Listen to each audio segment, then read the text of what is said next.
on, Mama. Hello everyone.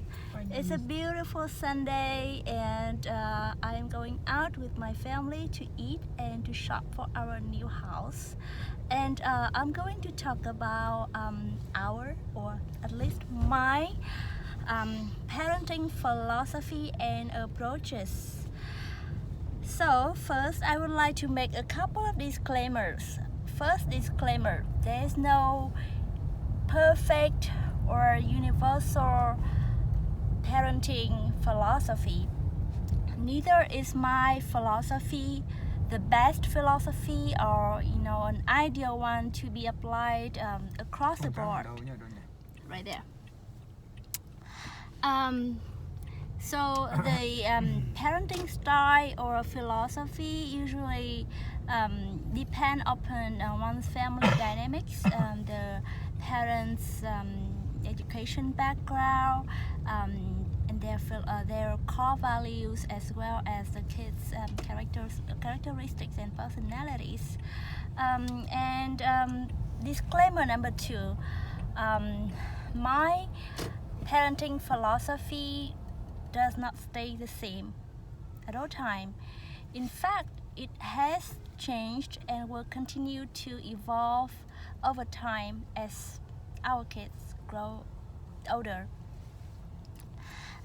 With that being said, just a little bit background about our family. So my husband here and I, we are professional working parents. My husband is a licensed architect in the state of Texas, and I am working as a staff for a state university, and we have 2 children. Dawn, who is 6.5 years old, and Beck, who is 20 months old. So I believe for almost all parents, there are 3 areas that truly matter for the kids' overall development, which are their physical well-being, cognitive development, and behavioral growth. So we are working, we are thriving making goal to work on all of these 3 areas to make sure that our kids will grow up in the most healthy environment as possible, so they will eventually become productive members of society. In terms of physical health, which is really important, especially if you are working parents, you just cannot afford to be away from work for too long to take care of your sick kids. So, and you don't want to be how should I say it, to be annoyed by a cranky child who is sick, right? So I always employ strategies to make sure that my kids stay healthy. For example, every day when they go to school, I make sure that they are always dressed appropriately according to the weather. They always have a jacket, just in case it can get colder during the day. What do you want to add? It was cold, I forgot a jacket, but then Miss Brett gave me one, and it was this one. Here you go. Actually, I brought it to school for you. Yeah. So, and another kind of trick How many back? that I have adopted.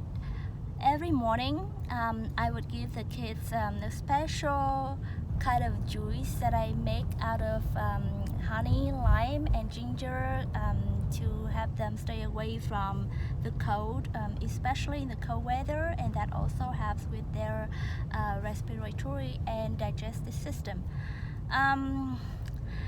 We make sure that they have a very healthy and balanced diet with plenty of vegetable and fruits throughout the day, and have them eat a wide variety of meat as their parents. And at this stage, milk and milk products are very important for their physical growth. So both boys are consuming milk or milk products on daily basis. They also take the multivitamin to help boost their immune system. And that's pretty much the main approach for their nutrition. We also have them enrolled in many sport activities to remain healthy. Back is actually very small, very young for any formal sport activities right now. But Don, well, right now his sport is on a break. But earlier this year he was doing soccer and baseball simultaneously, right, Don? And right now he is still taking his martial arts on Wednesday after school. So yeah, that's pretty much our main strategies to keep them healthy. With regards to their intellectual growth or cognitive development, we always work very collaboratively and closely with the boys' schools to make sure that they achieve the targeted educational goals that the school set out for the kids. I try to encourage reading and expose our kids to books at a very young stage. We started to read with Don when he was very young, right? Like a baby. And he started to read back to us since he was 5. And we continue developing it as a habit every night, having him read to us a book. And his reading skills, it's at a very advanced level now compared to other peers at his age. We also gradually exposing back to books and have him interact with the images from the books very frequently. Yeah, and what do we do? So Legos, right? You enjoy playing with Legos, right, Don? Yeah, so that also foster his creativity. But in addition to that, to facilitate the imagination, creativity, and especially the appreciation for arts, we enrolled Don Mom, in. how about my piano? Yeah, that's what I'm about to discuss right now. So yeah, we enrolled him in an an acting class and a piano class.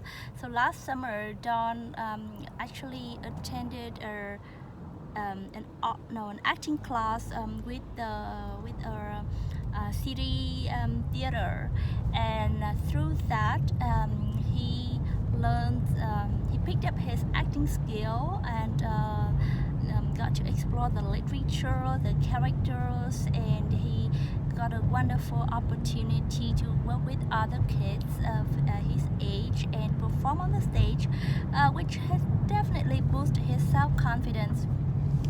And he is still, he's been and still continuing his piano lesson, and he's making progress on that as well. And he had his first recital just a couple of months ago, and is on to have another recital coming up in 2 weeks.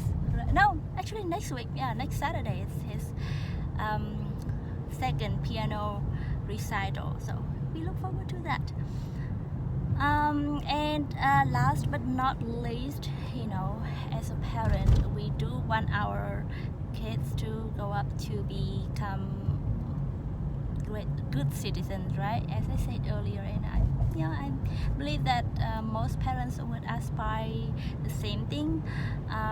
So for our kids, we teach mostly by demonstrating examples and through conversations with them, showing them what's good, what are good behaviors versus what are not ideal ones. And we play an emphasis on helping them become self-efficient, to boost their self-efficacy and be what should I say, very independent, by being able to take good care of themselves and help others who are in needs. And Dawn is actually on the right track to becoming very very helpful, right, to other people around him. He is always eager to help mom and dad and his little brother and his teachers and his friends. So we feel pretty good about that, and I have no issue with him.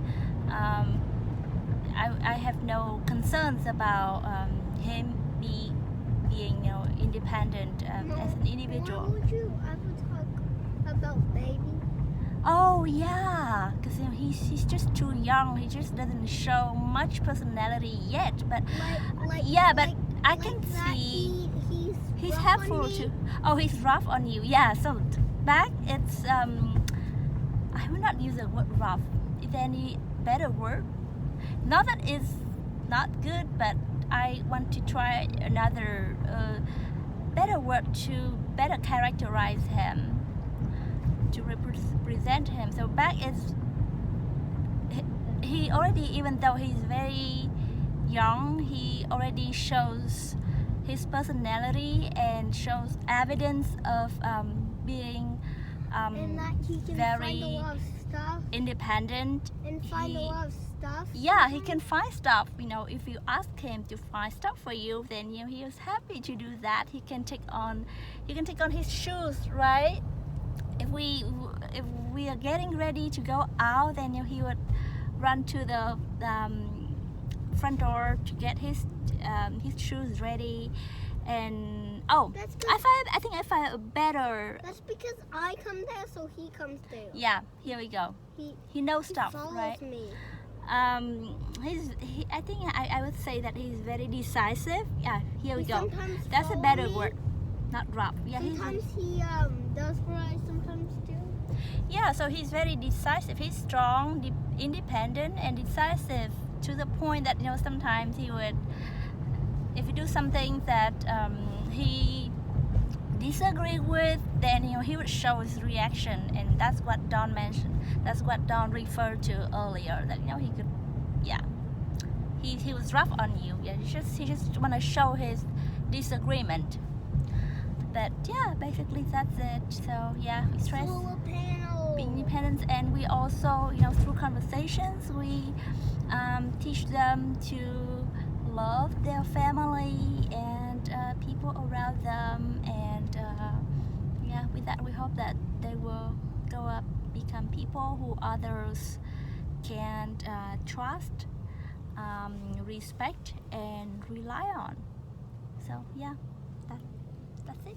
So yeah, bye bye, have a great Sunday.